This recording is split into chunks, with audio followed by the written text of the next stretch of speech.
A few days ago, we discussed the fact that the Florida Panthers seem to be making some moves to aggressively go after Columbus Blue Jackets pending unrestricted free agents Artemi Panarin and Sergei Bobrovsky potentially this offseason as free agents. But now we have new information suggesting that the Blue Jackets and Panthers very well might be working on a blockbuster trade to send Bobrovsky to the Panthers before the NHL trade deadline. So we're going to discuss the details of that. Plus, we also have some updated NHL trade rumors discussing the Leafs, the Jets, the Islanders, Devils, and Chicago Blackhawks. We'll get into all that coming up next.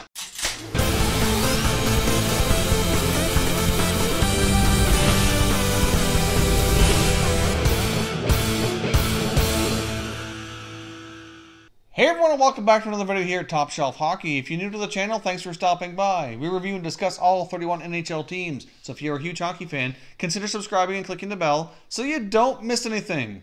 So as I mentioned off the top, could Sergei Bobrovsky be heading to the Florida Panthers sooner than the summertime? As we discussed the other day, the Panthers seem very interested in clearing some cap space to bring in some top-notch free agents. Of course, there was no specific names mentioned by GM Dale Talon of the Panthers, but he did indicate after making that trade with the Penguins that he was clearing cap space to make some noise during free agency this summer. But now we have some new reports suggesting that the Panthers very well might be looking to make a deal possibly for Bobrovsky here ahead of the NHL trade deadline instead of waiting till the offseason. So obviously that might take quite a package of picks and players going from the Panthers to the Blue Jackets. Of course, the Panthers want to show how serious they are to acquire Bobrovsky and get ahead of the curve here and get ahead of other NHL teams who could talk to him in free agency. The Panthers have been looking to upgrade their goaltending really over the past 1 or 2 years, and even dating back to last year at the NHL draft. And Bobrovsky apparently has been their target all along.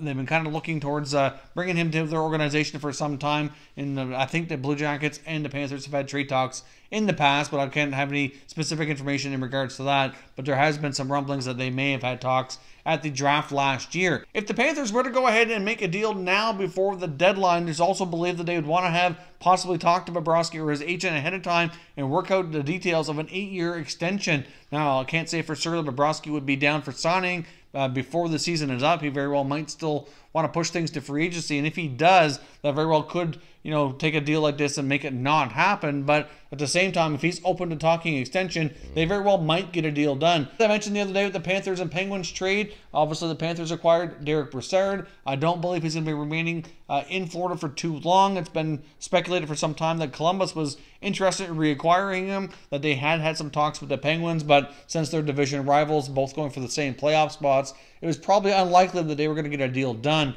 However, now that he's part of the Panthers organization, I could see him, as well as some other pieces, going to the Blue Jackets in return for Bobrovsky. So what would it take to get this trade done? Obviously, the Panthers have already moved out some other guys with McCann and Bukestad. So what could they put together for a package to lure Bobrovsky down to the Panthers organization? Obviously, like I mentioned before as well, there's no need for the Panthers to have 3 starting goaltenders. Between Roberto Luongo and James Reimer, it would only make sense that Reimer would be the one leaving should another goaltender come into the mix here. So put a package of James Reimer, Derek Brassard, and multiple draft picks, maybe even including a first rounder, be enough to land Bobrovsky. Hard to say exactly what the Blue Jackets are going to be looking for. At least they would get another capable goaltender to play with Corpusalo right now. They would get another center iceman and Derek Brassard as well to increase their forward depth for the time being. And they'd also get some draft picks to hopefully get some future players down the road. So I would think that would be a pretty reasonable package myself. I mean, they do have some other options that they very well might look at as well. One player that I kind of wondered if they want to sign long-term would be Frankie Vetrano, who they acquired last year from Boston. He's having a pretty decent season with 17 goals. He's going to need a new contract, and because of his breakout season, he very well might be able to request more money than they might want to be able to pay. I'm not sure if contract extension talks have begun there with Vetrano or not. But he's an interesting piece to see how they decide to proceed with that. And it might be an interesting player that the Blue Jackets might have their eye on, seeing how much better he's played this year. And if Bobrovsky goes down to Florida, that would likely increase their odds of landing Panarin as well. But I've seen some other NHL insiders, like Bob McKenzie mentioned, he doesn't think Artemi Panarin knows 100% what he wants to do, that there's a handful of teams that he thinks that Panarin would be very interested in talking to over the summer, that both teams in Florida, that the Panthers and Lightning are among them, also the New York Rangers, possibly the Chicago Blackhawks, maybe even teams like the Bruins or the Red Wings. He seemed to think that the idea of playing for the original 6 team on the East Coast is kind of an intriguing thought to Panarin. So hard to say what's going on in his mind, but either way, the Panthers are poised to make some moves here, and it looks as though they may not wait until free agency to try to get that done. Now, of course, as I mentioned, we have some updates here, some other teams. A lot of this other information comes from Saturday headlines, which we saw on Hockey Night in Canada Saturday night between Elliot Friedman, Chris Johnson, Nick Kyprios, and Ron McLean. So getting started here with the Toronto Maple Leafs, there's been a lot of speculation on whether or not they will be done after acquiring Jake Muzzin, and now it's believed that basically any trade talks they're having at all will basically, they're trying to include Nikita Zaitsev to move that contract out in order to make any other acquisitions. I do think they'd be very much open to acquiring a right shot defenseman, maybe a depth forward before the deadline. But it's going to really depend on whether or not they can get Zaitsev contract moved. It seems like they're in a situation now where if they go to add any further, they're going to probably want money in, money out. I mean, they could add a bit more without being totally to the cap constraints here, but they do need to allow some cap space for potential bonuses that guys like Matthews and Marner's are earning. So obviously that's going to, even though their cap space shows they have more money available, there's not quite as much there as it might appear based on some of those bonuses that are going to end up counting here. So they are likely in a situation where it's money in, money out. Zaitsev is a preferred candidate to be traded, and as we know, when you're not performing well with a contract like that, it's not the easiest thing to do. And the Leafs could opt to retain a little bit of salary. Not sure how that's going to go, but either way, I think the Leafs would like to continue to make some moves, but it might prove to be a little trickier than some people might have thought. Jumping over to the Winnipeg Jets, they're another team, as I mentioned before, looking to add likely at the center position, or at the very least the forward position, but more likely, like they did last year, adding a number 2 center. Hopefully somebody who can kind of reignite Patrick Laine. He's having a bit of a slump here lately. He's a hot and cold kind of streaky scorer, and lately he's been really cold. So he needs somebody who can kind of wake him up and get him ready for the playoffs. It's been believed that they've been continuing to be linked here to Kevin Hayes of the New York Rangers.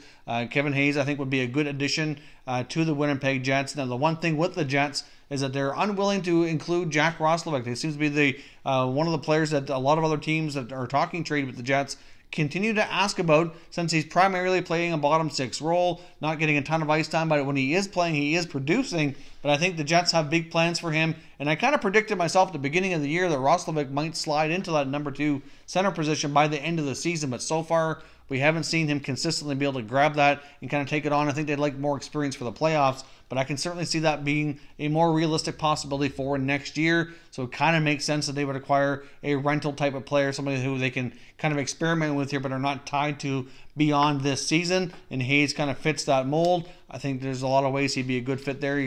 He's obviously providing some pretty good offensive numbers this year, and he's good on the penalty kill, faceoffs, has good size, etc. So I think he's the perfect kind of candidate for what they're looking for. Depending on the asking price, I wouldn't be surprised to see them try to work out a deal here with the Rangers. One other big piece of news that came out of the Saturday headline segment was about the New Jersey Devils and Taylor Hall. Apparently there's been some rumblings suggesting that they very well might look to trade him before the NHL trade deadline, which was quite surprising. Ray Shero was asked about this, and he said there was absolutely zero chance. Now, I realize when general managers speak about their teams, about certain players, they're not likely going to show their cards to the media, to the public. But I do believe in this case that there's no reason for them to trade Taylor Hall. Obviously, he's got 1 year left on his deal, and there's been some talk that they might look to move him now rather than risk losing him for nothing after another season, because he still has 1 more year. So he'll be a free agent come 2020. So as of July 1st, 2019, he will be eligible for an extension. And I don't think that there's any risk of them trading him at all. If anything, I think they'll likely make him a huge extension offer this summer, and very well might make him the highest paid player in franchise history. Now, jumping over to the Chicago Blackhawks, there's also been reports that they've gone to defenseman Brent Seabrook and asked about waiving his no-move clause. He hasn't been presented with any specific trades, there's been some reports I saw that indicating he turned down trades, but that's certainly not the case. But it's been reported that he's been discussed with about waiving it in general, and that he's declined to do that. He's quite happy to stay in Chicago. He loves being a Blackhawk and has no desire to move whatsoever. And he's got a long-term deal. I'm not really sure how they'd move that contract anyway.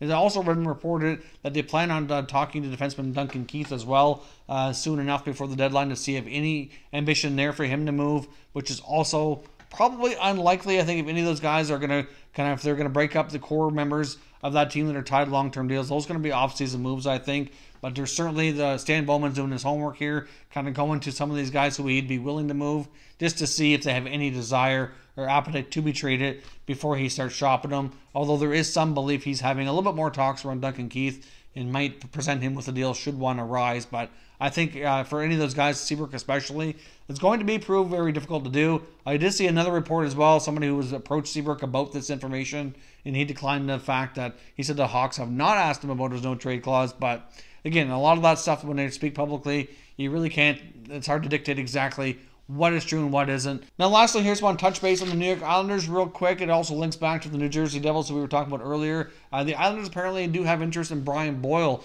Now, Boyle, of course, is having a pretty solid year with the New Jersey Devils. He's overcoming a lot, obviously battling leukemia and putting together some career numbers this year. He's having a terrific season, got his health in order, got his hockey career in order. He's got a lot of experience. He's 34 years old now. He's a big guy, plays center ice, got a fair bit of experience, has had some deep playoff runs in the past. And Lou Lamoriello, the GM for the Islanders, obviously acquired him when he was GM of the Maple Leafs. So there's some belief that the Islanders have a lot of interest in bringing him in, and that they very well might try to talk to the Devils about acquiring him to add to their group for the playoffs. Of course, with his situation, with his health, and a lot of other things that his son's been going through, he doesn't really want to go too far from home. There's been some reports out there that Boyle wouldn't want to be traded, and I don't blame him. Of course, with the Islanders being so close to where he's at now, wouldn't be as big on his family, and he could potentially re-sign with the Devils in the offseason or decide where his family and his hockey career goes next from here. Hard to say how long he'll keep playing, but right now his health appears to be in good order, so he very well will likely be looking for one more contract. So as always, I want to hear your thoughts and opinions down in the comment section, especially on the Sergei Bobrovsky to the Florida Panthers rumor. Obviously, as we know, it's no big shock here that they want to go after him as a free agent, but does it make sense for them to try to make a trade for him before the deadline and offer him a big extension, try to get this taken care of now rather than wait for the summer? If you're new to the channel, I hope you consider subscribing. We cover all 31 NHL teams, and there's plenty of content here for all hockey fans to enjoy. So if you're new, hit that subscribe button and give this video a thumbs up before you go. I'd appreciate it if you did. As always, thank you very much for watching, everybody. We will catch you next time.